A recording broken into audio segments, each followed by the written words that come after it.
Midwest, home sweet home in good old Indiana. Place of small towns, cozy families gather together, and fields of corn and rustic woods. But, like any town, there is a dark underbelly that often goes unnoted. We are part of that darkness. We lurk in the shadows to bring you the best in horror, metal, and stories of the grotesque. This is Blood in the Cornfields. All right, welcome in, Cellar Dwellers. I am Mark. I'm Ivy. And we are Blood in the Cornfields. Excited about this one today. We are choosing a topic we have not gone over for a minute. No, not since season 2 was the last time we had a metal history episode. I can't even keep track. I know this is one that we were wanting to kind of, do again, but schedules and things kind of get in the way. So we are doing it today. We definitely are. I feel like we also lost a little bit of our metal roots for a second, just because of like all the other stuff we had going on.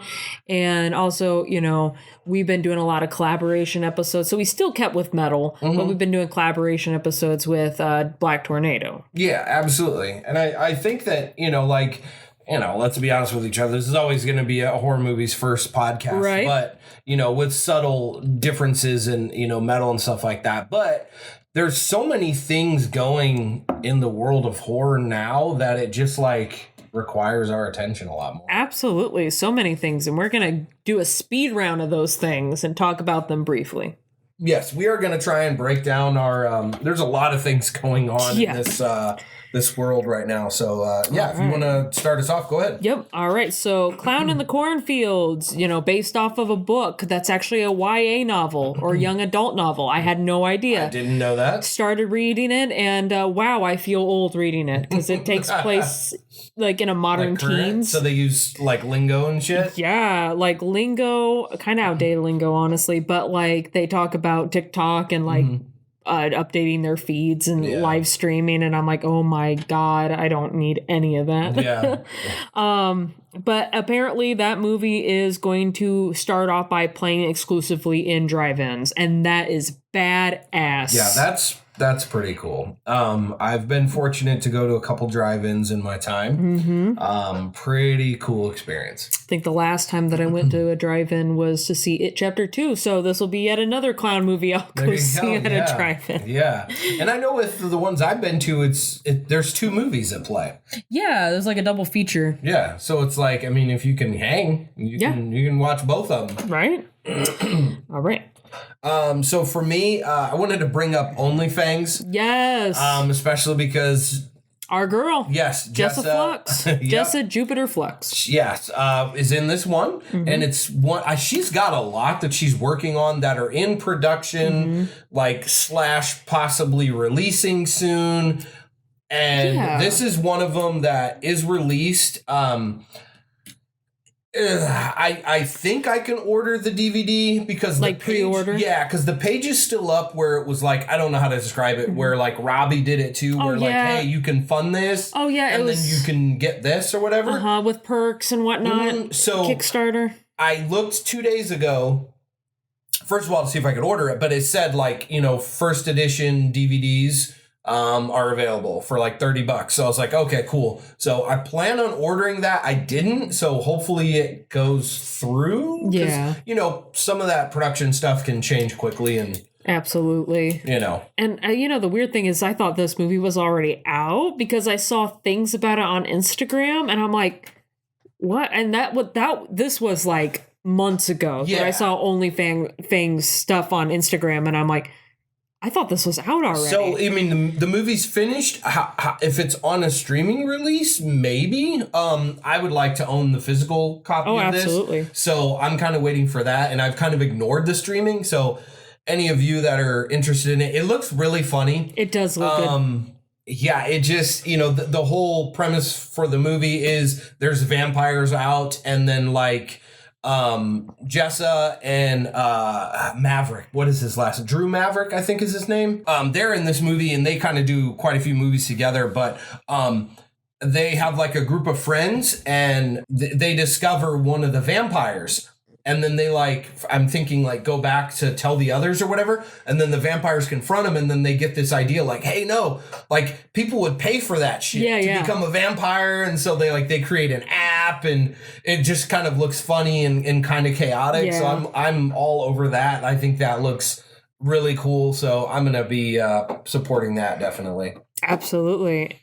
Also got what do we got? I can't read it. Oh, Crypta. They were Crypta Death, I think is what they went by. I don't even remember. All female, legit metal band. They're gonna be playing in Fort Wayne, out of Brazil or something. I forget where they're from. They're not from here. They're not from here. No. It's in October. I want to say October 5th. I thought it was sooner than that. Let me double check. No, so they're from another country, and the way that they write their numbers for the dates are different. Oh, so it may read different. It may look like it's May 5th. Yeah. So October 5th is what Pierre's website said. Oh, now I see it. 10. Oh, okay. Yeah. No, that's October 5th. Okay. Yeah. So, I don't know who else is playing with them right now. It doesn't say anyone else. So that'll be really interesting. But yeah, them coming to Fort Wayne is pretty cool. X by Ty West got a novel. Yeah, novelization of the movie. Novelization, by Tim Wagner, which is pretty badass. That's pretty cool. I'm all for the books and the horror and the horror in the books. So many crossovers with stuff like that. So that's pretty cool. Excited to see that. Something. Yeah, and it looks like it's a short read just based on the one picture you sent me. So. Yeah, that was pretty cool. Yeah. I'm kind of interested in this one in particular. If you listen to the Black Tornado one, Women's Week or Women's Month episode, you know I love Charlie XCX. That is my ungoth confession. I love that. I love that bitch.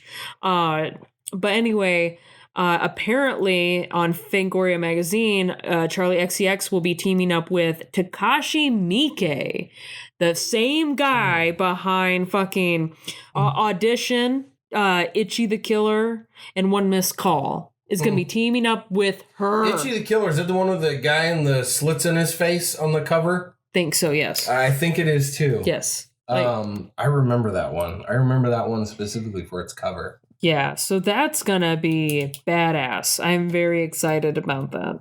Yeah, that's cool. I'm always interested to hear new projects. I don't even know what that would be about, to be honest with you. The teaser just had Charlie XCX covered in blood, and I'm like, okay, awesome. Yeah, that was it. Yeah. Also, a new In Search of Darkness film is coming out. If you're not familiar, it's a docuseries all about horror movies, each by each decade. And they are very long, but they're very worth your while. And you do not have to sit and watch them all. No, I have, but you shouldn't. Yeah. You shouldn't. Probably not a straight througher. No. But it's from 1995 to 1999 that they're covering. And so, Scream's going to be a part of it. There's a couple other things that they're teasing on the particular cover artwork that they have. And it looks like a lot of fun because I saw Tiffany on there and I'm like, ooh, my girl. Yeah. That's a lot of good stuff in the 90s. That's a theme we're going to roll with. Mm-hmm. The Surrender. So that, I just sent you a clip on. Never seen or never heard of this. It has, for those of you who watch The Boys, the secretary chick that has reddish hair that's in that TV show. She stars in it. It won some awards at South by Southwest this year. It's going to be on Shudder. Looks interesting.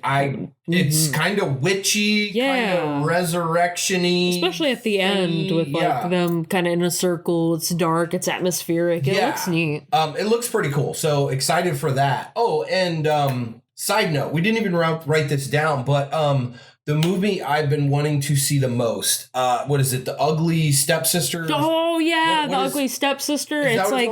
That's actually coming... Is that coming to Shudder? It's coming to Shudder, I believe, in middle of May. I'm excited for that one. That looks badass. I totally forgot to tell you that, and I just, for some reason, that movie sparked that. I want to say it's mid-May. And that's the cool thing. And also Shudder celebrating their 10-year anniversary. Good for them. Yes. But yeah, I think it's called The Ugly Stepsister, and it's obviously it's about Cinderella and like the stepsisters and stuff like that. But apparently, it's like a nasty kind of gory retelling of with it. The whole like breaking her nose and stuff. Yeah, that looks good. Yep, The Ugly Stepsister. Yep. Yeah, okay. And it does have, as the teaser poster, it shows the toes being lopped off at the top, because that did actually happen in the Grimm's fairy tale. That's crazy. Yep. That is crazy. There's a little homage to that, and I like that. I'm excited for that one. So, also Haddonfield, which I didn't even know about this. It's going to be a TV series on Peacock. Yeah, hopefully they don't. There's all these things that come out, and I'm like, all right, cool. I hope they don't screw it up. You're right. Like with Camp Crystal Lake or Crystal Lake or whatever it's being called. I think it's... I'm like, okay, cool. But then there's like that, okay, don't screw it up. Right. You know, that like, all right, you're going to do this, but please don't put out trash like that's been out before. Right? No kidding. And then the next one is Weapons. Yeah, the preview for that dropped. That looks crazy and looks like my worst nightmare. It looks interesting. Of course, it has to do with kids going missing, and I'm like, God damn it. Running down the street, getting mowed over by a school bus. Was one thing that happened to one kid, but I guess there's like other kids that just disappear out of fucking nowhere. And they run. Why are they running like that? Yeah, they run with like their hands out and it's shit. It's weird. And It's very strange. Like they're whimsical. You know, look like little fairies and shit. I was just like, okay, that's terrifying. Absolutely terrifying. And it seems like the bad part is the teacher gets blamed for it all. Well, and I wonder, like, is that because it's just the kids in her class? Yeah. So it makes me wonder, like, is she like secretly a witch? Is she secretly the bad guy at the end? You know? Yeah, but it was just like, man, if she didn't do anything, that sucks. Right. She's getting blamed for it all. And then the last one seems really interesting. Called Dangerous Animals on Shudder. I don't know when it comes out. I probably could look it up, but I'm not gonna. But Dangerous Animals, and from what I understand, it's a guy who goes out on a boat and has like kidnapped women that he feeds to sharks. That's fucking nuts. I'm like, that's kind of a cool concept for a movie. Yeah, no kidding. That's kind of cool. Absolutely fucking terrifying. To know that you're gonna get fed to a shark. Fuck. That just sounds bad. Yeah. Ugh. Yeah. I mean, hopefully you go head first. I don't know what I'd want. I don't want any of that, honestly. I certainly wouldn't want to get bit off at the waist and then be conscious to just float there and hope to be finished off. Like, yeah, I guess that's true. Or if it just comes up and does a little test bite and rips your arm off, like, fuck me, I don't know. That would be pretty horrible. That all sounds bad. That all sounds bad, I know, Mark. that's what I'm saying. That's just all terrible. Oh, man. Sweet. Well, I mean, that's our rundown of stuff. We really enjoy keeping you all kind of like interested in what we see that's coming out. Yeah, because, a lot of this stuff becomes episodes down the line. We've had it several times. Obviously, we try to keep up with stuff. So, that's that. We are talking about a topic that is near and dear to me. Very much is a part of who I am as a person in so many ways.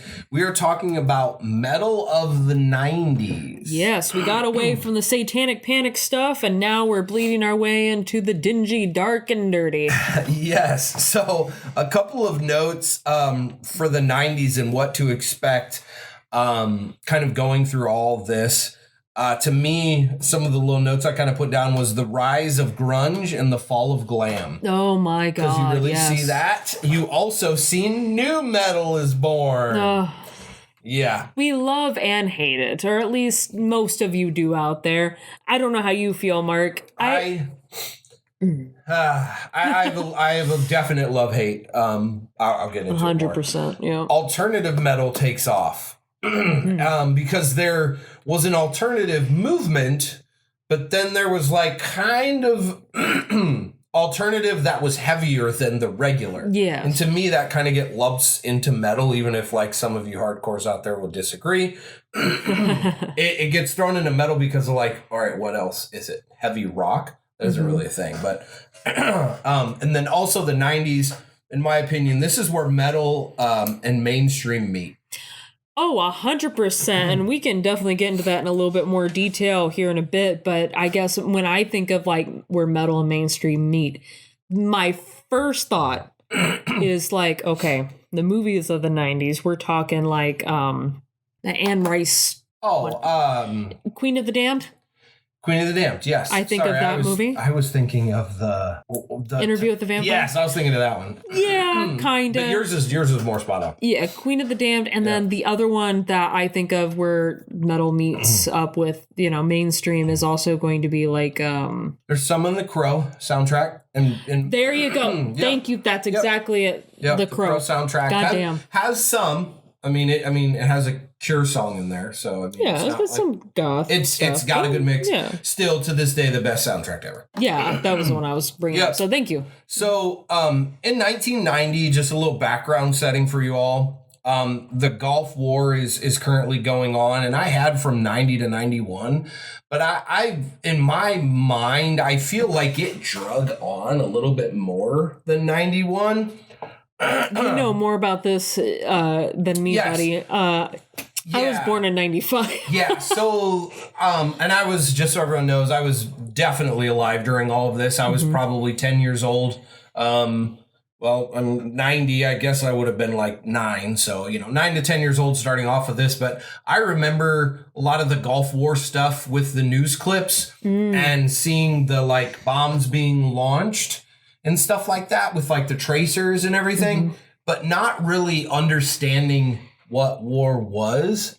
And my goodness, my opinions on it now. But for me, not a great time in American history, in my opinion. It was one of the many wars, in my opinion, that we were lied into, and many people lost their life. But, we have this going on in the backdrop of a lot of things. So there's a lot of cultural things in the 90s that I think kind of bled into the music in a lot of different ways. But in 1990, there were quite a few influential albums that came out. So Pantera's Cowboys from Hell came out. Megadeth, Rust in Peace. Suicidal Tendencies, Lights, Camera, Revolution. Whoa. Judas Priest, Painkiller. King Diamond, The Eye. Deicide, Self-Titled, Iron Maiden, No Prayer for the Dying. And then this is also during a time where Wind Beneath My Wings was the number one song. Bette Midler? Oh, yes. Lovely. The song that's played at every fucking funeral. Oh, God. If someone plays that at my funeral, Mikey, get him, buddy. Get him. Punch their lights out. Turn that shit off. Oh, no, that'd be terrible. I'd lose my mind. That would bring you back from the dead. I can't think of a worse fucking thing. I'd rather have someone piss on my dead body than play Wind Beneath My Wings. Whoa, Gigi Allen. Oh, I'm gone. I'm just whatever. Like, I can't think of anything worse. What would be worse than Wind Beneath My Wings played at my funeral? I mean, a lot of people would disagree with me, but gosh. One that I get sick of hearing over and over again, but I understand it is a beautiful song, is Go Rest High on That Mountain. I don't know that song. It's a country song. Oh, okay. Well, my country repertoire, not too big. Like, there's a scotch. I lived in Texas, but it's a beautiful song. I understand why people choose it, but goddamn, if you just hear that thing over for each funeral, one right after another, it's like, okay. In my opinion, anything's got to be better than Wind Beneath My Wings. That takes the cake as some horse shit. That's just a crime. I can't even fathom, because I'm imagining it at my funeral, and that's the worst shit ever. Milli Vanilli was the best new artist. Until we found out that they were lip singing. Yes. Girl, you know it's true. Ooh, I love you. Yeah. So yeah, I remember all that shit. I remember the scandal.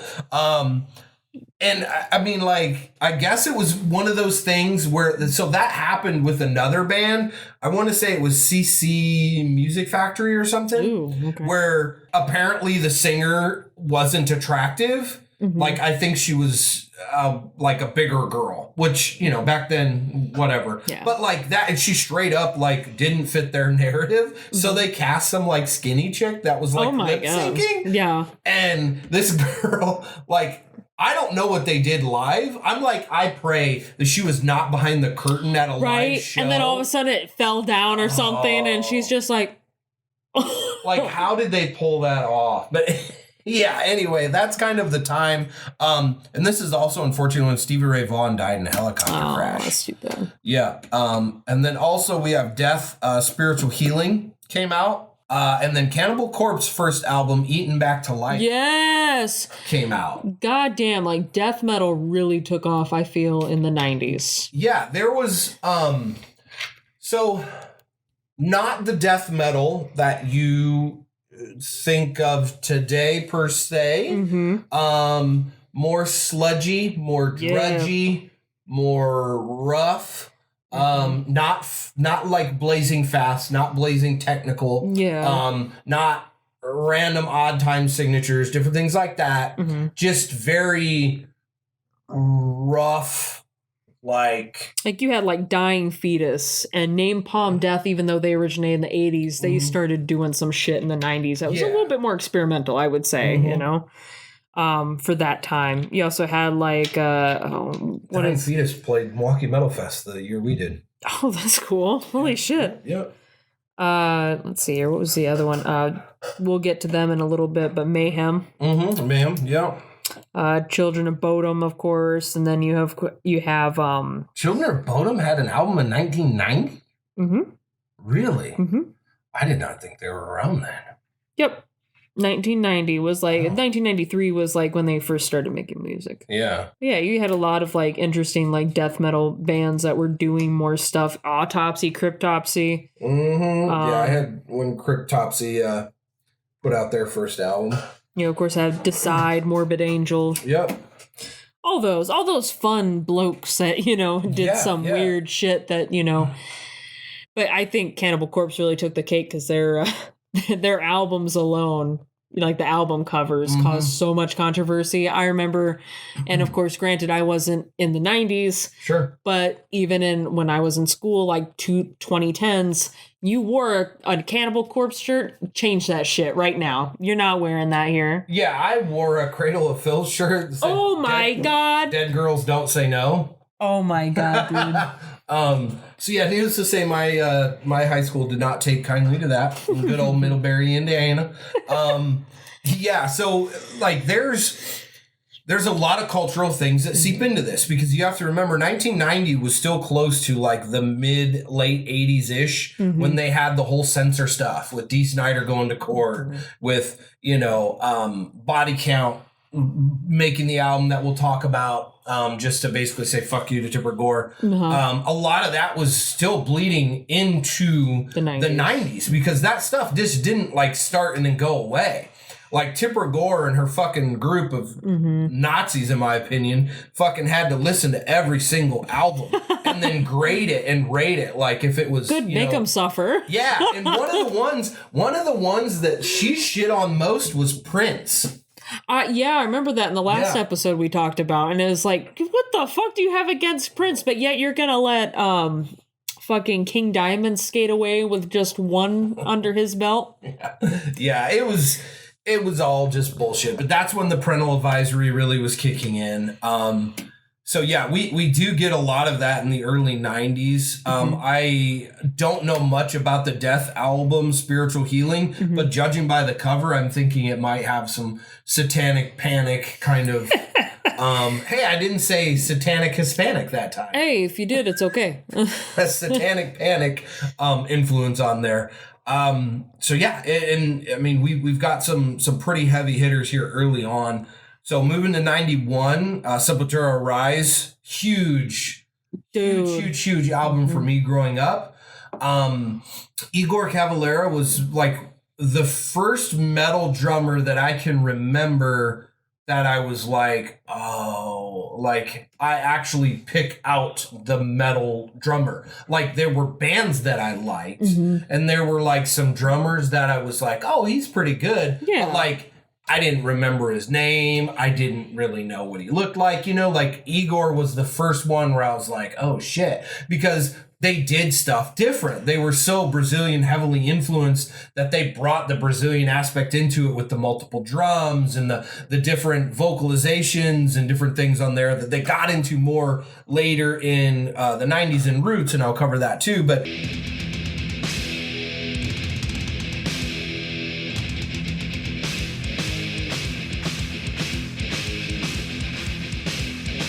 Sepultura was a huge band for me growing up. So that's a gold star album for me. Probably the first one that I would say is a gold star for me, like as in highly influential. The Metallica Black album, Love It or Not, that's when that came out. It was a big deal, and it still, is a big deal to a lot of people that like Metallica. I mean, I don't know if it's true, but that's got to be one of the highest grossing albums ever. 100%. Not a Metallica fan myself, but respect it. Like, they... respect where respect's due. Yeah, they kind of ventured out and did a little bit of different things. I put Soundgarden, Bad Motofinger on here because that's such a great album. I love Chris Cornell. I just think the tone in his vocals is one of the most unique on the planet. Ozzy putting out No More Tears. Dude, I do like that. I like that song. Such a good song. It is a good song. The hook in it. It always makes me think of Hellraiser every time I hear it. Okay, yeah. No tears, please. Yes, yeah. So Motorhead, 1916, they put out. That's cool. Here you go. Typo put out Slow, Deep, and Hard. My boy. First album. That was their first album. I love Peter Steele. He's such an asshole, but I love him. What is this album about that's called Slow, Deep, and Hard? What would that be about? Gee, I have it down here. We could take a listen. I also have the shirt. I wonder what message they're trying to convey with that. That's fine. He can say whatever he wants. I mean, he's a terrible asshole. Like, he genuinely is a bad person. Rest in peace, Peter Steele. He's not around, but that's. But there's still people that he's like Morrissey. Oh, absolutely. People hate him.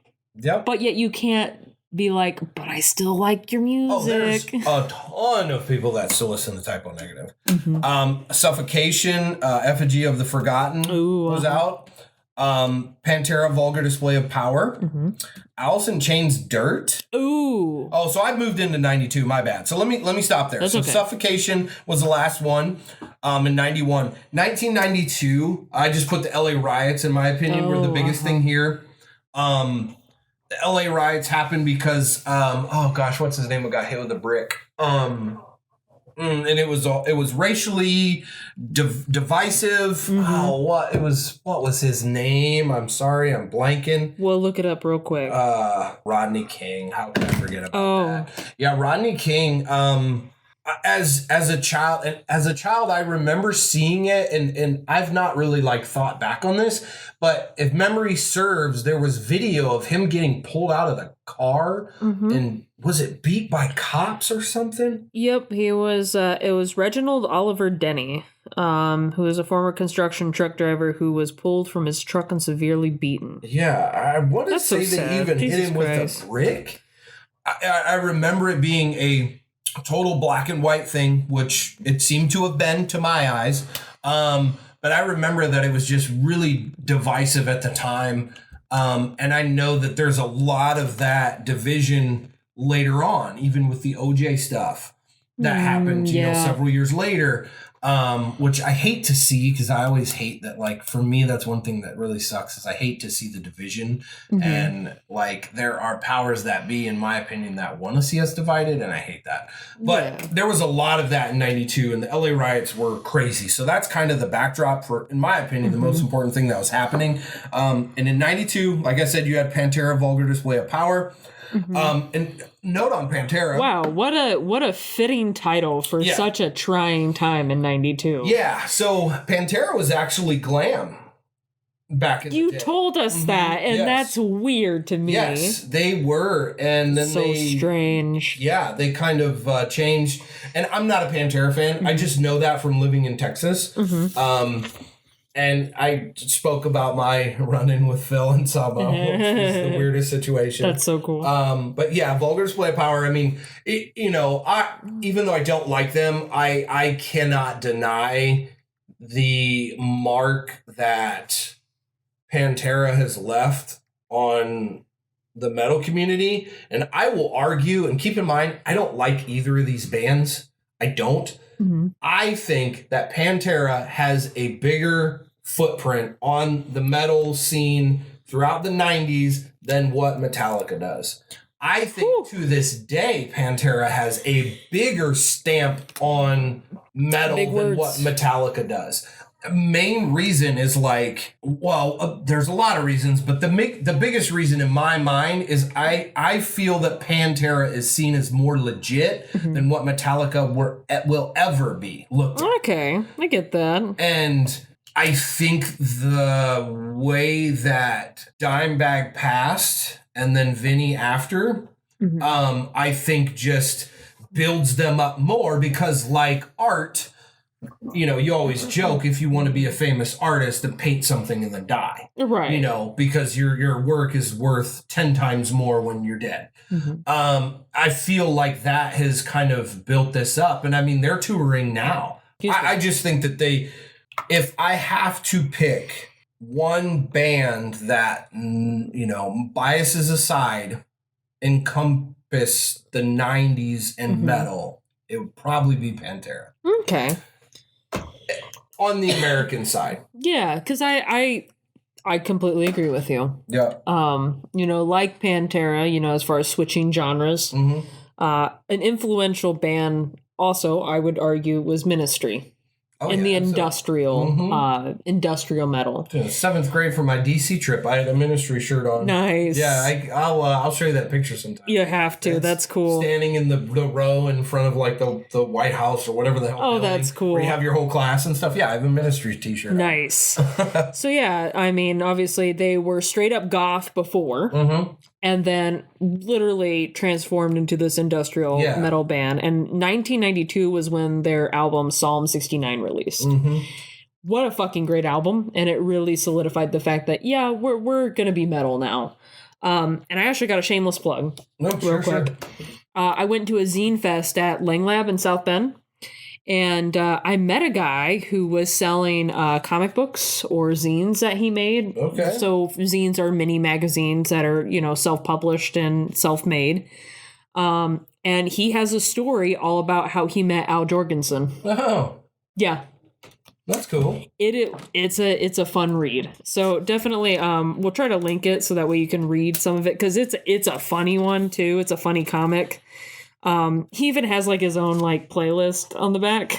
Huh. So that's pretty cool. The soundtrack to this comic. And he was just a really cool guy also to talk to.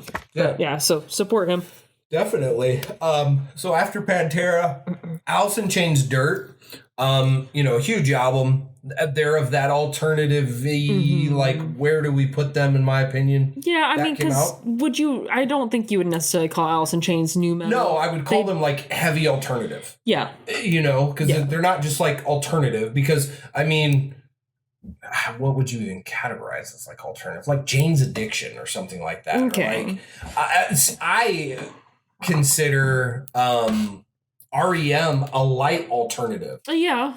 No, that makes sense. They're not like normal, and then the band live. They're punky too. Yeah, the band live I also put as like an alternative, type thing too. So Megadeth Countdown to Extinction. Ha, nice. Dream Theater Images and Words, excuse me. Faith No More, Angel Dust, which was a huge album for me. We'll talk about that one a little bit. So I love Faith No More. Mike Patton is one of the best vocalists of this generation. Just so creative in what he does. And Faith No More was that like heavy alternative. They had, like even in their most popular song, there's like a guitar solo in there, and it's Angel Dust was just such a creative album. And I remember hearing that when I was young, because like, there's a little bit of Mike Patton, you see why he does Mr. Bungle, later on, because there's some of that in there, and there's some heavy metal, and then there's keyboards, and it's just a brilliantly done album. It's got to be their highest selling album.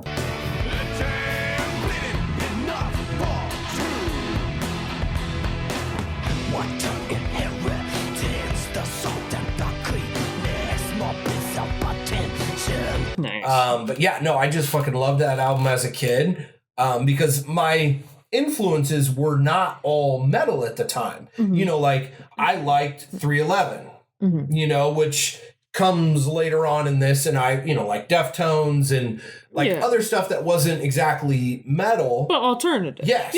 Yeah, but alternative. And then this was one of those that was in that kind of vein, but skews more kind of on the heavy side. So but no, Mike Patton's just one of my favorite vocalists. He did an EP with Dillinger Escape Plan. Oh, that's cool. Yeah, which is really fucking good. Probably the only Dillinger album that I like. I like, because they're a band where I like some of their songs, but they just go too off the deep end with their mathematic metal and like stuff that I can't always get into, and that's how I am with a lot of like tech metal. I love choruses. You know, at heart, as much as you may all not like this, I am a melodic metal guy. I love melodic metal because I love doing backing vocals. Like I love a good backing vocalist. Like, you know, you like certain members in bands. I like the background vocals. No, there's I totally albums that I love just because of the background vocals. Bands that I love just because of background vocals. You know, like I watch them leave one band and then I go listen to them in the other. Not many people do that for just the background singers, you know? Yeah. I very much do. So for me, I do like a good mix of good melody and, you know, heaviness that has defined choruses, repeatable parts. I like a lot of that stuff. And with Dillinger, there's not really that stuff. I don't know. I if I had to define anything, because I mean, like probably my favorite overall band is Soilwork, and they're very much like Swedish melodic metal. So yeah, I kind of like that. I went on a little tangent, but no, that's nothing wrong with Iron Maiden, Fear of the Dark. Oh my god! Yeah. Wow. And then also too, which I didn't realize, White Zombie, Devil Music Volume 1. Okay. Came out in 92. The band that Rob Zombie did with his brother. I think I knew that, but I forgot. I think it was with his brother, but it was before he went off and did his own shit. I just know the weird guy, John 5. Because I always remember that because it makes Johnny me think number 5? Johnny 5. Yeah. From the Short robot. Circuit. Yeah. Which I bought Short Circuit 2 on VHS for $1 at Static Tape. You lucky bastard. Yes. Short Circuit 2. Nice. Yes. I was so fucking excited to see that. I'm like, $1? That's awesome, man. Oh. I would have. Your mother was a snowblower. Yeah. So, yeah. And also, these are in 92 as well. So Rage Against the Machine has its self-titled album. Dude, Rage Against the... I was just going to say, when you talked about the LA riots, I mean, wow. Yeah. A black-fronted man in this particular... Yeah. 2 of them, because awesome. Body Count's next. Oh yeah. So, that's right. for me, and I know we talked about this, Rage Against the Machine's first album, it has to be one of the best, like, debut albums, production-wise, quality-wise, just overall everything. It's got to be, for me, one of the top ones out there. Yeah. Just everything is great. I love a lot of Brad's bass work on that album. Very interesting, like, tones that he uses, and just the style he plays is just like so fucking catchy, because so much of that band is like bass and drums while guitar's kind of doing its own thing, but bass and drums are carrying the whole damn song, and you just don't really realize that. Yeah. So yeah, love that. And then Body Count, my childhood. I heard about Body Count. Of course, that's Ice-T's Fuck You metal band that started just to piss off Tipper Gore. That is the album that Cop Killer was initially released on, that I talked about. Right. And then Tipper Gore and her little minions fucking raised the stink shit, and then had the album pulled off the shelves, and then it was re-released without Cop Killer. And I had it with Cop Killer on it, but I don't ever know where it got to. That's cool, though. Yeah, it'd just be a cool little thing. I doubt it's like worth a lot. Nobody's paying a lot for a Body Count album, but it'd just be a cool thing to have the original with Cop Killer on it. 100%. Yeah. Yeah. So now, now for me, we get to my second Gold Star album. We're working our way into 1993. Of course, this is the backdrop. The biggest thing that happened there was the Waco siege. David Koresh, the horrible shit that happened there, and how the government should have handled it way different. Yeah. Pretty tragic. No matter what anyone would think, women and children, people lost their lives, and it should have just been done differently. But that was the biggest thing, in my opinion, that was happening in 93, because I remember that shit. I remember that going down, because it lasted a long time. I forget how many days it was, but it was really fucking long. But we'll get to my other Gold Star album, and that is Sepultura Chaos AD. Ooh. This, for me, is even more than a rise. This is like top 3 albums, influential overall for me, 90s, possibly even ever, period. Chaos AD. I mean, hell, I've only done one cover in all the bands I've been in, and that I've actually played out live. We had covers that we would like bring a bass player in and fart around and just make it easy so we can kind of gel. Yeah. But the only actual cover I've ever played out live was a Sepultura cover from Chaos AD. It was Propaganda. My goodness. This, in my opinion, this album, Chaos AD, needs to go in the archives. Like Hall of Fame. Yes, absolutely. This belongs in the fucking archives. Mikey, if you're listening, I know you will back me up. This is, I can't state how huge this album is. And still to this day, you put it on, it still holds up to the standards of today, in my opinion. Nice. So I'll put this one in there for you. Typos, Bloody Kisses. It's such a good album. I have that one too. I figured you would. Dude. Yes. But they're in that, like, what do you call them? Well, they would technically be goth rock. But it didn't really, did it exist then? Did it not? I don't know. Did it have a name? Like, I think it was one of those things that was like, you're off in this area, but we don't know what to call you. Yeah, it was definitely, Peter Steele was definitely more alternative. Like I said, I didn't grow up in that time period, but from what I can gather, definitely he was more alternative. He also had a lot of like mainstream notoriety because of his big schlong that was featured in a magazine. I want that magazine so bad. I've seen it, but still, I want that magazine. Now I'm like, how big really is it? Do you want to see it? I'll pull it up for you right now. Okay, all right. I have a picture saved. Let's get ready. I'm going to be looking at another man's penis. Way to get the episode going, Ivy. Thank absolutely. There you go. What is he? All right, why is he brushing the hair back? Because he was hot. Oh, well, he's just got dong hanging out all over the place. He does. It's a big boy. Is he? That thing needs to be saved. I know it wasn't, but it needs to be. Okay, well, damn. Oh, he's so good looking. He's always got I guess, what do? You know, like. I mean, this is my favorite picture. I just love the smirk. Okay, the lips pursed. I love it. I love how the complete skin tones are absolutely different. Yeah.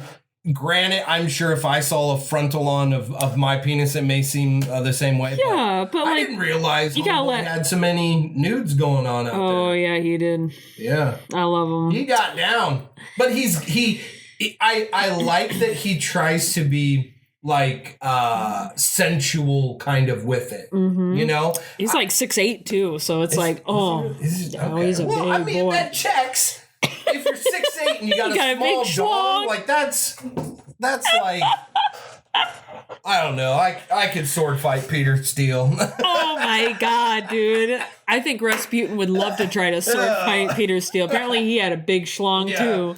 That's funny. So yeah. Oh, okay. Well, we move on from the dick pics.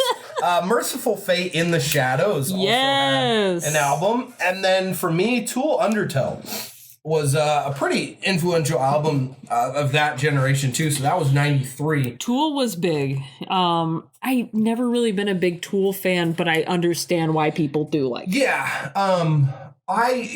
The thing with Tool is like their Tool is too much Tool for me to like them fully. I like parts. They're too much Tool. That's a really good way to put it. Same thing with like Perfect Circle. Perfect Circle becomes too much a Perfect Circle, but I like songs of theirs. That's funny. Yeah, so on to 94, we bring up that band, Pantera again, Far Beyond Driven, Acid Bath. So this was, I remember seeing this in the store and being like, what is this? And this is the first album cover that I really saw as like, is that gritty punk or is that metal or like what is that? Because it's the acid bath when the kite strings pop, and it's the Gacy cover, and it was their debut album, but it was the Gacy cover. And I remember knowing about John Wayne Gacy because remember I grew up when this shit happened. Yep. So I knew about the clown and all that sort of stuff. But I remember as like a probably like 13, 14-year-old being like, what is this? Because I'd seen from my brother a lot of gritty, shitty punk rock, like G.G. Allen style shit. Yeah. Which a lot of that is kind of that vein. And me not really knowing what like death or thrash or different metals were, like I remember this album vividly confusing me, and I did not know like what they were. Oh, 100%. I mean, that album alone, like, yes, obviously now we know what it is, but I can't imagine you seeing that for the first time. Like that blows my mind. Yeah. That's cool. Yeah, and I remember it was in Super Sounds in Concord Mall. I remember vividly where I saw that album. Yeah, and to R.I.P. me, Concord Mall. Yeah, to me, like whether you like it or not, that's what you strive for, is for someone to remember where they were when they saw that album. That's kind of fucking crazy. Mayhem's debut album came out. So yeah, Mayhem in 1994, their debut album. I mean, you could go on and on about them and their influence on black metal. However, I will rebuttal Dark Throne back in 1992 actually was the first full-length black metal album to be released. Sure, yeah. And there's, like going through the list, I left off some certain things, mainly because it wasn't of my wheelhouse in that time period. Yeah. Now, if we were to do like a complete history of metal, this would take a while because I'd have to read up on bands that I didn't know then. But yes, and also too, I wanted to say, during the 90s was a time period where like the United States had a lot of shit going on. I mean, like we just talked about Wings Beneath My Wing being the fucking number one Wind song. Beneath My Wings. Wind Beneath My Wings. Beneath My Wing. When Pantera's putting Cowboys from Hell out. And King Diamond's putting The Eye out. So, like, there's stark contrast going on here, and there's a lot of shit in the United States. And I've heard a lot of interviews from 90s metal bands that would be annoyed because they'd be playing these bills with like Jane's Addiction and fucking like Alice in Chains, but then they were like a metal band, or they'd be playing like Lollapalooza with all these other bands and shit, like Red Hot Chili Peppers. But yet you got like like let's put that as an example, fucking Acid Bath with Red Hot Chili Peppers. That one of these things aren't not like the other. Like they don't need to be together. So a lot of those metal bands during the 90s really, really loved to go over to Europe because it was, I mean, all the good metal comes out of there. There's a few American metal bands that are good. But primarily the shit was coming out of Europe, which I talk about some of this later on a little bit. But the European fans were more hardcore, and you played metal bills, and just the shows were bigger, better, the fans were better, and all that sort of stuff. Yeah, I've heard several interviews from bands that would say that they loved going over to Europe over the United States in this time because, there's the whole new metal bullshit that comes out, like it bleeds into that. So, that starts to come up. So definitely. And then Cannibal Corpse, The Bleeding. I wrote this down because that was Chris Barnes' last album. Oh, shit. Yeah, and I'm not a Chris Barnes fan, but I never gave a shit about Cannibal Corpse after Chris Barnes left, which is weird. Interesting. Yeah, weird. I'm not a Chris Barnes fan, although I've seen 6 Feet Under. Mm-hmm. But I think he really turned me off because he does that squeal thing. Yeah. And it is the loudest fucking sound I've ever heard in my life. Yeah. Think of in Dumb and Dumber when he says, hey, you want to hear the most annoying sound in the world? Yeah. Think of that magnified by 30. And not as but more like a screech. Mm-hmm. It's like it's like ear piercing, screech, half whistle. If you've heard it, you heard it, and you know what I'm talking about. It is absolutely ear piercing live, fucking horrible. And he kept doing it. I'm like, dude, shut the fuck up. Like, enough. So anyway, that's my Chris Barnes story. Also, Cryptopsy. Ooh. Yeah, Blasphemy Made Flesh. Their debut album came out in 94 as well, too. Cryptopsy, if I'm not mistaken, is a good... now they're like tech death metal out of Canada, if I remember right. Mm-hmm. Cradle of Filth also had its first album put out, The Principle of Evil Made Flesh. Very cool. Cradle of Filth is one of those you love them or you hate them bands. You know what? They're fun, though. And I feel like in the 2000s, like just leaving the 90s, I know we're not quite there yet. They picked up and did a lot more stuff horror themed. Yeah. Because they got Doug Bradley to be on several albums with them. And well, side note, Cradle of Filth cut a song with Ed Sheeran. I don't know if you knew that. Fuck no. Yes, I'm dead serious. Oh my God. Not even joking. Wow, I don't know how I feel about that. Yeah. Man, you went from Doug Bradley to fucking Ed Sheeran, the fucking red-headed nugget. Oh, London. Man. I actually watched an interview where Danny describes when he first met him. Mm-hmm. I don't remember how it started, but yeah, he was wearing like a Cradle of Filth shirt and came in and stuff. Yeah. So I've yet to hear it. I want to hear the song, but for me, Cruelty and the Beast was a huge album for me kind of growing up. That was like my first kind of understanding of what could be black metal. Mm-hmm. And just still to this day, Danny Field's voice holds up. Like it legit checks out. His vocal range from the deep to the high is pretty outstanding. Nuts. But I understand why a lot of people do not like Cradle of Filth. Totally do. I really like because it's like really the only. I feel bad for admitting it. It's literally the only song I really know from Cradle of Filth, just because it wasn't a lot of shit. Sure. But it was Her Ghost in the Fog. Apparently, it made shit tons of rounds on MTV back in the day. Yeah. Amphetamine did too. Oh, yeah. And then also, it was in the movie Ginger Snaps. Oh, I didn't know that. Yeah, I don't know how it winded up in that film, but like I was like, that's Cradle of Filth. Sweet. And then... At the Gates, Slaughter of the Soul, all-time favorite album for me.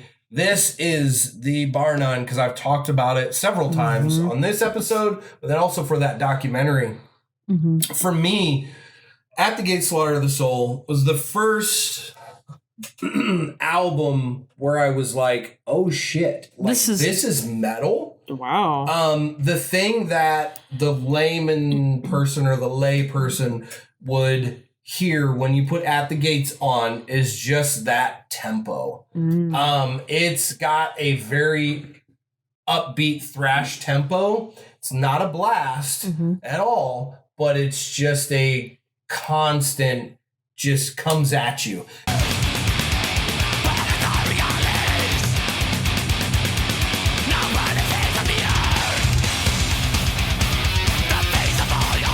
And the first 4 songs are just a fucking onslaught. Like when I first heard that, like that was like a life-changing album. And Mikey, I give a shout out to Mikey. He's the first one that played it for me. I remember exactly where we were. We're outside in his truck. And he was like, have you heard of them? And no, and he played it. And I was just like, I one time fucking heard it and was like, holy shit. Like, this just changes everything. Because nothing I had heard up to that point had that upbeat tempo that still to this day, like, just fucking just gets me going. It's like, That's cool. I love this album. I actually was, this album, I continuously buy the shirt for it. I bought it numerous times over. I'll wear it. It gets worn out. I was just looking like 2 weeks ago online to see where I can get it. It's still out there. But Slaughter the Soul, fucking shit. I mean, to me, that is the best metal album, period, for me. I fucking love that thing. And kind of with that going, Fear Factory Demanufacture of a different way was like, wow, I'd never heard double bass like that before. Fear Factory, of course, Raymond and Dino, rhythmically just in sync. I'd never really heard a band before that was like the drummer just says, hey, dude, everything you pick, I'm going to do on my feet. And it's like, I would have never thought of that. Because I'm like, I'm not doing that. Like, you're... like, I'm not doing what you're picking. I would have never really thought of that. And it is. Everything that Dino strums rhythmically, Raymond plays on his feet. And it's just like, I didn't think that that was possible. And for me, hearing that was like, whoa, holy shit. That was another really eye-opening album for me. Definitely. Very cool. This was 95? No, 94. This was still 94. This is still 94. Oh, yeah. wow. Yeah, I think, because I don't think I have a break. Oh, no, we are in 95. Good catch. We are in 95. Sorry, my notes really suck, folks. So that is 95. My bad. Starting at the gates, right? Yeah, starting at the gates, it is 95. But yeah, and then after that, White Zombie, Astro Creep 2000. Nice. I mean, that album... That's one that has Thunder Kissed, right? Yeah. Yep. That's really, I think, when Rob Zombie really started to take off and become more mainstream and stuff. And then Deftones Adrenaline, another really solid first album to come out with. I absolutely loved that album. But for me, At the Gates, Slaughter the Soul just takes it. Just absolutely takes it.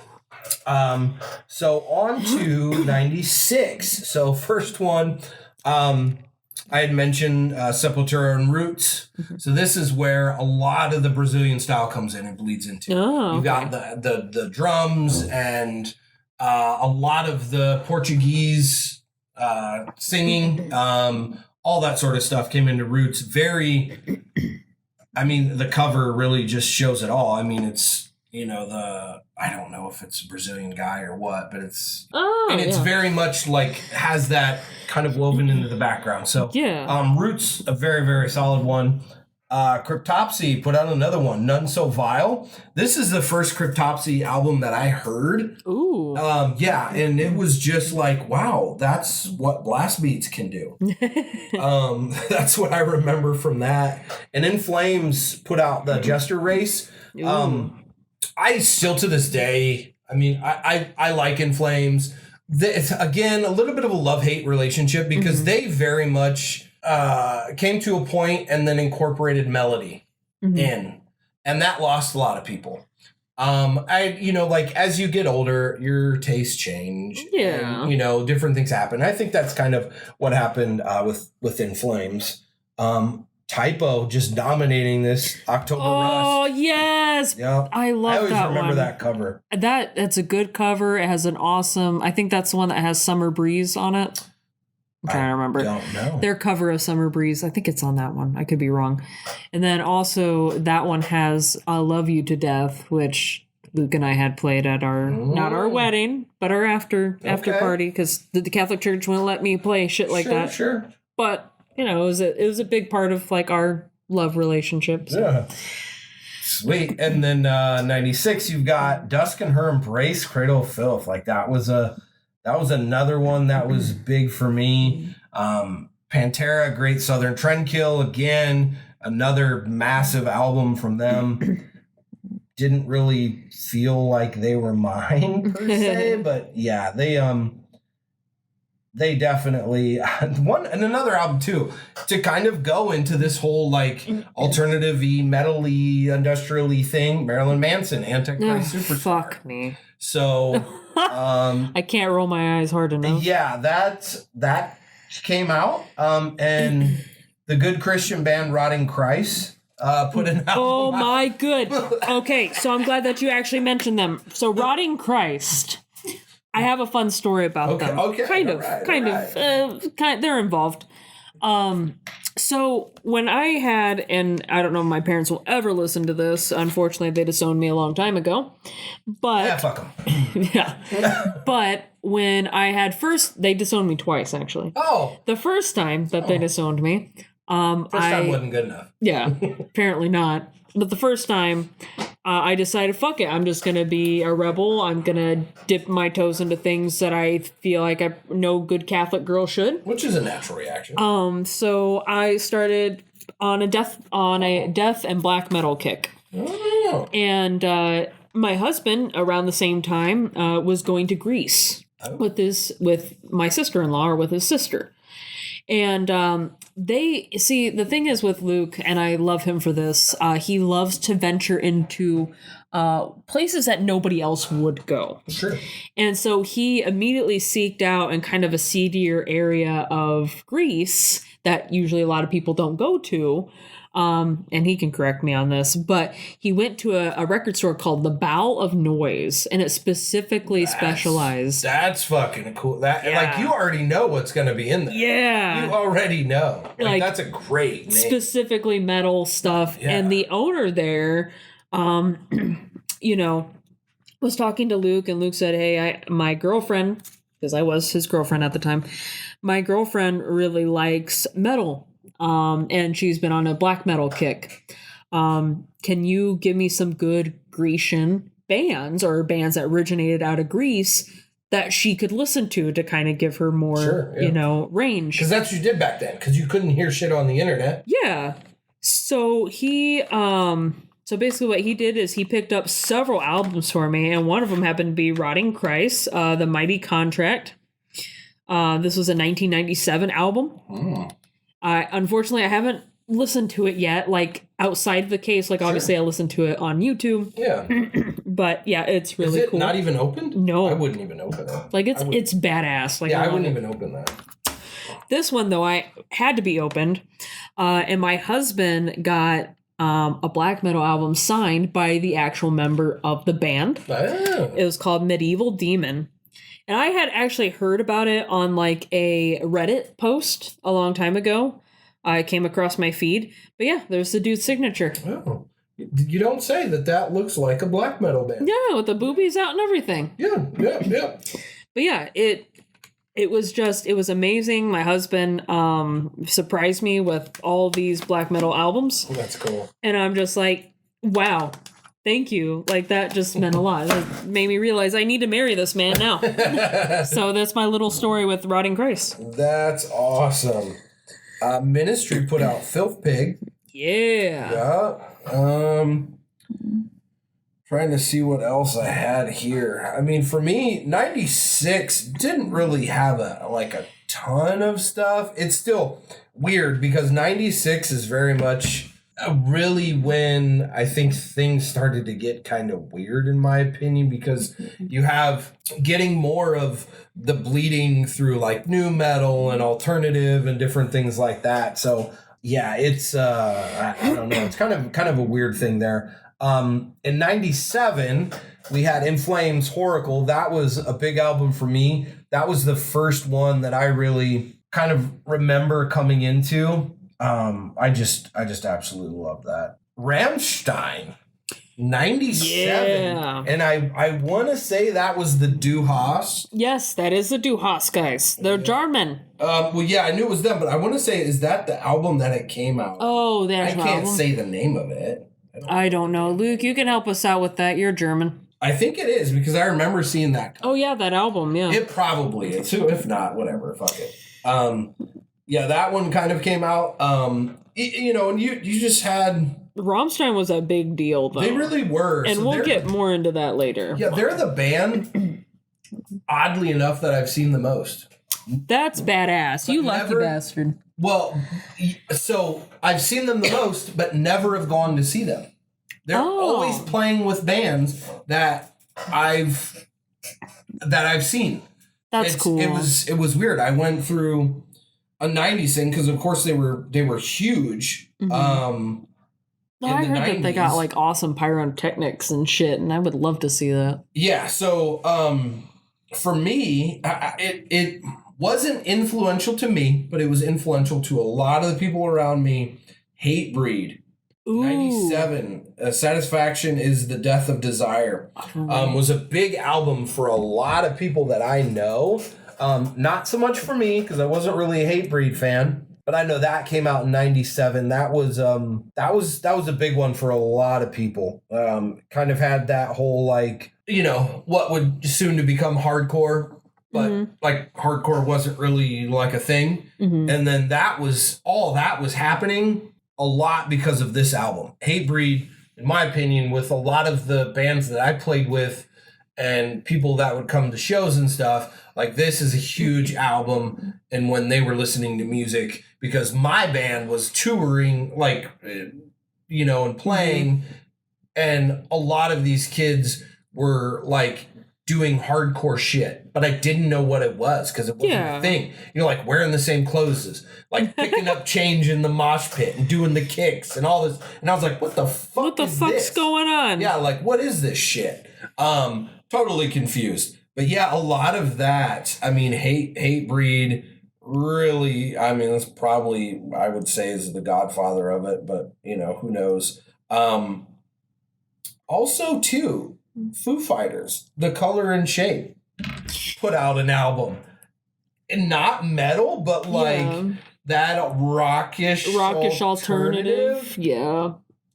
See, so many, and like you said, this is where like metal and alternative kind of meet like mainstream. And I feel like if Foo Fighters is the type of thing where somebody says, oh yeah, I'm into metal. And it's like, no, you're not. Yeah. Stop. No, you're not.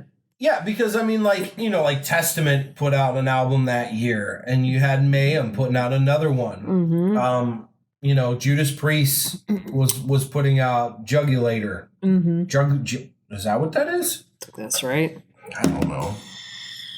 Yeah, Jugulator. Also, though, I mean, I have to admit, like, for me, I didn't really have an interest in a lot of this shit in 97. Out of this list, like, nothing really rang true to me that much. The Megadeth album, Cryptic Writings, was trash. Deftones Around the Fur came out. I mean, that had kind of an effect with me. Hammerfall, Electric Wizard, I remember. Oh, Electric Wizard, the stoner band?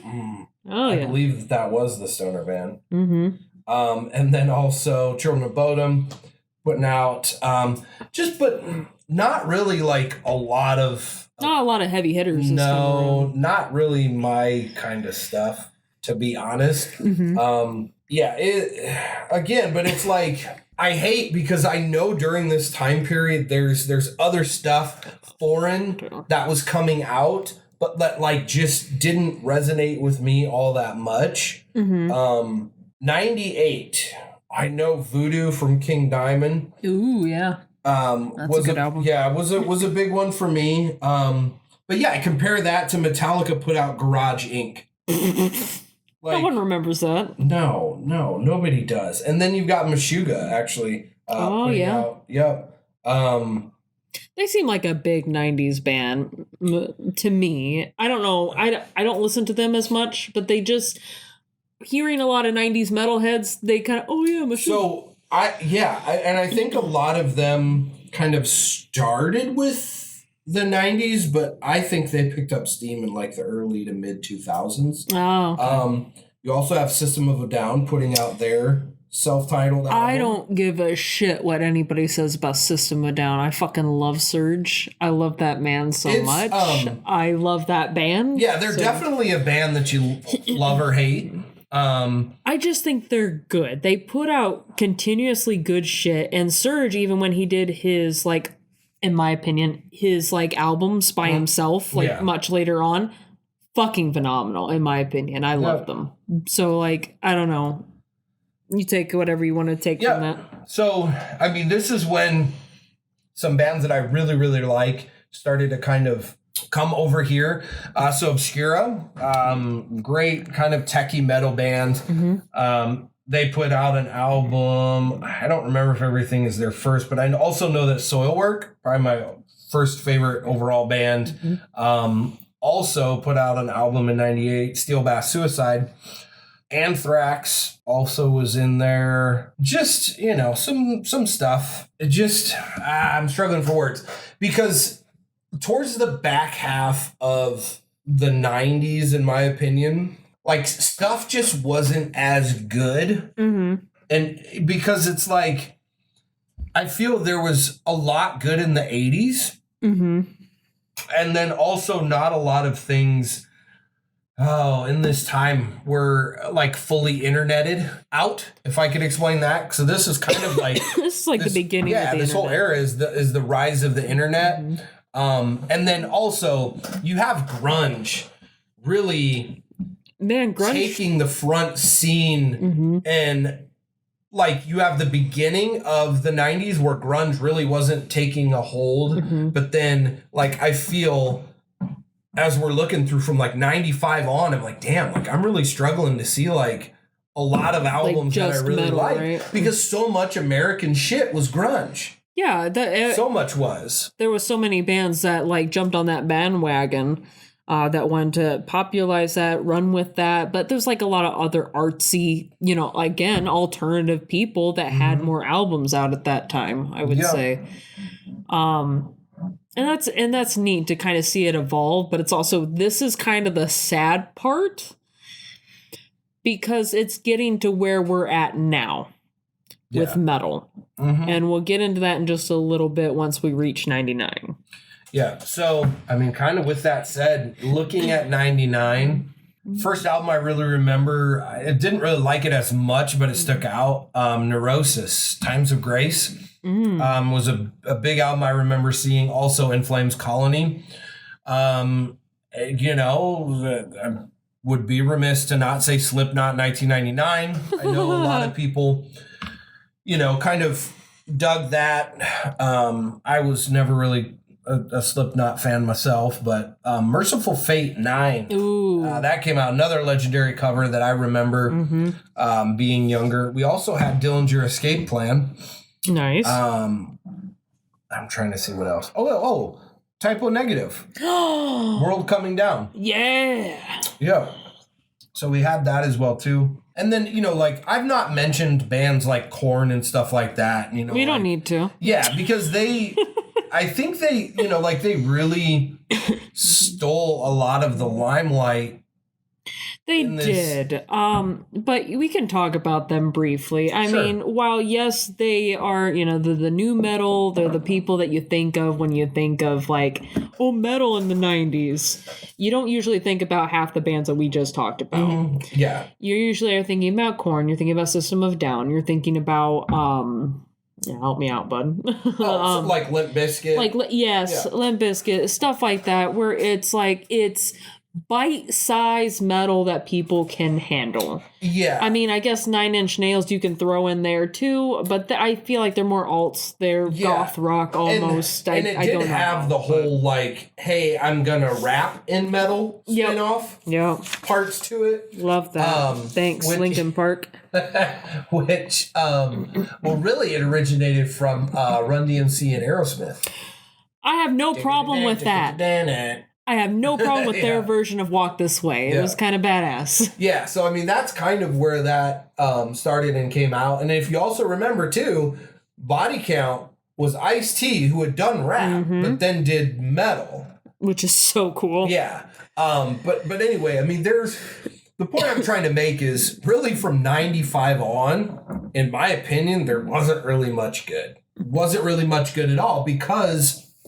You know, MTV is really picking up steam.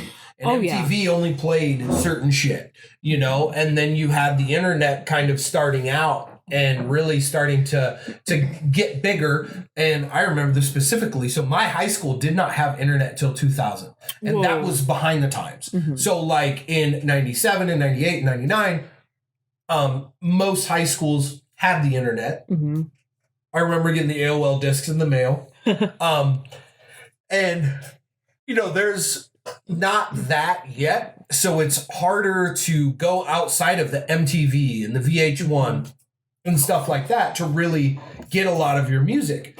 Yeah, and if you ever did, you know, get any of your metal music outside of, from my understanding, again, I was born in 95, so I would have been a baby when half of this shit was going on. But from what I remember from hearing from my elders, I guess, I don't know, whatever you want to call them. But what I remember hearing is that, like, if you would stay up late, you know, afterwards, they would start to show the weirder shit. Yeah, so you had Headbangers Ball going on. I'm sure there's other stuff out there, but like, it took a back seat, and even to an extent, like, yes, Headbangers Ball is thought of as like a, you know, like a metal, but let's be real, and speaking from personal experience, they were corporate as fuck, and they had a lot of horse shit on there too. They did a lot more. Even Ricky Rackman now will say, like, dude, they were telling him to play these bands, and he's like, I don't want to fucking play this shit. This is terrible, you know. But you know, so like, yes, in a sense, Headbangers Ball, but then also no, in a sense, because you know who did a better job at it? You know who did a better job? Beavis and Butthead. They had the more obscure shit. I mean, this is like where Primus and different stuff like that. People discovered Morbid Angel. This is how people discovered Typo Negative. This is how people discovered like Meshuggah. Like, people discovered it because of Beavis and Butthead. And that's the brilliancy of oh God, what's his name? Mike Judge. He specifically handpicked you know, the segments that Beavis and Butthead would react to. And whenever Beavis and Butthead don't like talk very much during it or don't make as many jokes, you know that's like one of Mike Judge's favorite songs. And that's pretty badass. So, I mean, I know we're subject to a lot of what society likes in this 95 and on time period. And, you know, like the early days of metal, I think were different because that hadn't taken effect yet. You know, like a lot of the pop shit and a lot of the alternative shit was just seeping in, and a lot of people were just listening to that. Because I mean, like, I remember liking these bands and living in a time where everyone else was listening to Bette Midler. It fucking drove me nuts. And like, you know, I remember going to the church and they're trying to burn CDs and stealing fucking CDs out of the file. You know, like, I remember all this shit. Like, I remember Achy Breaky Heart being like the #1 song. And everybody wanted it to get off the radio. Like, stop. We're sick of it. And I'm listening to like fucking Megadeth and whatever I was listening to at the time. We're so lucky nowadays that like you can live in your own scene. You can, you know, follow all the bands that you like. You can customize your Spotify. You can follow them on Instagram. You can live in your bubble and not really have a lot of outside influence musically if you don't want to. And that is so different. That's why going to the CD store was like the fucking coolest thing. And like with videos, you just had to be like, whoa, this looks fucking cool. This looks cool. Let me try I want to know what it is. Yeah, like kids this day, like, don't even fucking have a clue what's that. Like if I were to tell them we bought bands we didn't never heard. Yeah. That just sounds that would so sound foreign to them. Yeah. Like, what do you mean you didn't listen to this on Spotify yet? And it's like, no. You didn't listen to the radio. Like, I didn't listen to fucking U93 for any music that I was ever into. You literally picked up a fucking album. I'm going to pick up a random one. And like at the video store, you looked at it and you're like, well, what the fuck is this? Yeah, you try to gauge, like, what genre is this? Would I like it, you know, or... And then you put that damn thing on, you buy it as soon as you go home, and then you're like, all right...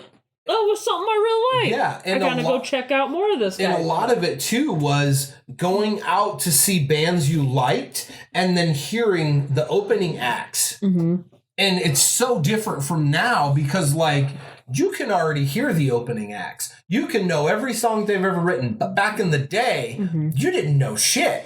You're like, oh, who's this band? And there's so many bands that I discovered going to watch other big name acts play because the opening acts. Because you didn't know who the fuck they were back then. Right. You were just like, oh, shit. You know, like Lamb of God's playing? All right, fuck, cool. You know, like, let's go. Maybe that's a little bad example because they're a little bit later. But anyway, you get what I'm saying. Yeah. And that's how I had seen fucking Rammstein so many times is because they were playing with bands that I had seen. A couple of them were because I did the whole Ozfest stuff. That's cool. Yeah, so, you know, they were just always on a stage or whatever. So, yeah, it really starts out still old school, still 80s, still, you know, bands you have to go seek out to find and discover. You have to go to shows to learn who they are. You have to find your individual niche mediums, go into that cool record store and asking what they're playing on the speakers. Yeah, exactly. Yeah, like I used to have to do that, you know? Oh, or they would have it out on a little stand. This is who's playing. Because, like, you didn't know who the fuck these people were, you know? That's like, how I discovered who Mushroom Head was. Like, yeah, I had no fucking and like idea. we were close enough to Chicago that, yeah, some of that shit bled down here, you know, to cool record stores and stuff. But, like, you didn't really have that. And then at the end of the generation is the internet, where you can go to a band's page and, like, or a chat forum. Yeah, and you can talk to other people and they can tell you about who they like and you can tell them. And all of a sudden experiences and bands get exchanged. And you just have this instant, like, knowledge and understanding of just, like, so much more stuff. And this is the generation where the old guard changes to the new guard and will forever be changed. That's what I love about the 90s, love it or hate it. It was the last generation of how things were. Yeah, I kind of agree with that. I mean, and the only reason why I say kind of is because I still grew up in a time where I was not able to access the internet as much because you had fucking dial-up. Yeah. That cost a lot of money. Yes, and you know, so, there are, and it wasn't as popular as it is now. So, like, now you can't hide it from your children. Oh, 100% no. And also, look at it. Have you seen our collection? Yeah. I can't do that anyway. You know, if your parents wanted to shelter you, the internet still wasn't, like, that predominant. Like, let's remember, you had to go to a computer sitting on a desk. And you had to load in the AOL disk and wait for that bitch to dial up. And half the time it crashed. And then you didn't have your little AOL disk, like, you know, like that trial period ran out and shit. Yeah. And I don't remember anyone buying, like actually buying. Like I remember just everyone getting the fucking AOL discs in the mail and then just fucking going off that. I remember the big thing that back in the day, like around 98, 99 was Napster. Oh, yeah. And then you had that whole piracy. Thing. Yep, the piracy ordeal. I remember that specifically. Because, like I was kind of saying, it's that, like, old guard changing to the new guard, and Napster was definitely a part of that. Oh, yeah. You know, in the whole piracy and all that stuff. Because Napster basically was, back then, what we have now. Except you didn't pay for it. It was just straight, you know, ripped off, and then we know what happened to that, and that's why you have Spotify and Apple Music is because of Napster. But it's, you know, that old guard changing to the new, and it very much, for better or for worse, changed music, changed how we access music. And for me, that's why I love talking about the 90s, because that just, it's so fascinating for me. The one thing that I don't think that we could have ever really predicted, but I guess maybe we could have, with all the riots and shit like that, and just excessive violence that was happening in the 90s at the time. We had Columbine in 1999. I would have been 3 at that time, or 4. I had no idea what the hell was going on. Eric Harris and Dylan Klebold. But I specifically remember that from, like, you know, hearing back that, like, metal music, this was your second wave of satanic panic, almost. because they were blaming like Rammstein, they were blaming Marilyn Manson, and they were blaming a couple other bands that these kids were listening to. Marilyn Manson a lot. For influencing their wanting to kill their friends and other people. I don't think Mayhem was part of that. I'm surprised it wasn't, but that's where we got into the second wave, I feel, of like a satanic panic takeover, where now any kid that ever sported their love of metal immediately crucified, or even if you were goth at the time, immediately get the hell out of here. You're going to go shoot up the school. Yeah, because the whole like trench coat mafia thing and all that sort of stuff. Yeah. So it was very odd because you had to, at that point, hide your identity. And it kind of bled into the 2000s as well. If you even so much as showed an interest in something like that, you're immediately go to the counselor's office. You're going to shoot up the school. Something bad's going to happen. You look like you're going to tell your friend not to come to school the next day. And that's funny because my senior year was 2000. So I don't remember being exposed to that much. It definitely happened a lot more like in the 2010s. Yeah, because that sort of stuff kind of takes time. But that's crazy. That's so crazy. I remember getting in trouble for having a longer, it wasn't even a trench coat. I'm not joking with you. All it was just a longer, cardigan that I borrowed from my mom. I got in trouble for wearing it. Yeah. Because it was black. And I was this goth kid that could only express myself this much. Yeah. And I got in trouble for wearing this damn thing. Yeah. And I forgot, too, the two events that were huge were the dissolving of the Soviet Union in 91. I remember the Berlin Wall coming down. And then Princess Di dying. Oh, was another big thing. 97. Yeah. Were some other big things kind of in the backdrop. And, of course, I didn't mention the OJ all that much. But that was kind of going on, too. But, fascinating time for metal. I love the first half of the 90s, but not a fan of the later half. Yeah. The quality was just not there. You also had in the later half of the 90s, everybody was gearing up for the Y2K. I remember that, yeah. The Y2K scare, which I definitely remember. I would have been 5 when, 2000 finally hit, but what I do remember of it was just everybody gearing up for it. Everybody was getting ready for all the computers to fuck up. Everybody was just ready for the end of the world to be done. And it's like, I'm sure we're fine. Yeah, absolutely nothing happened. Absolutely nothing. But there was a lot of so for example, you had movies that kind of influenced that and kind of went into that detail. But, that's a story for another time. Yeah, absolutely. So, covering the 90s, I'm sure we've probably missed some. If there's other albums that were near and dear to you, please share them in the comments. We want interaction with you all, definitely. But yeah, good generation to tackle. Important because some of the albums I mentioned early on, I know laid the groundwork for a lot of artists later on to come around. So very important for that. So without further ado, like we've been doing for our other History of Metal, we'll actually be playing from a local band. Oh. So now they are not from Indiana, but they are from Chicago, Illinois. We're going to be playing a song from Burned in Effigy. They are very cool. I think we saw them in concert at Ignition. We did, yes. Yeah. They're very good, very cool blokes. They're kind of got black and death metal. They call themselves melodic death metal, which is definitely that. He's got some awesome presence. I just will never forget him standing on top of the fucking speaker. Then there's also a wind thing that's blowing on him, and he looked like a fucking Viking about ready to go into battle.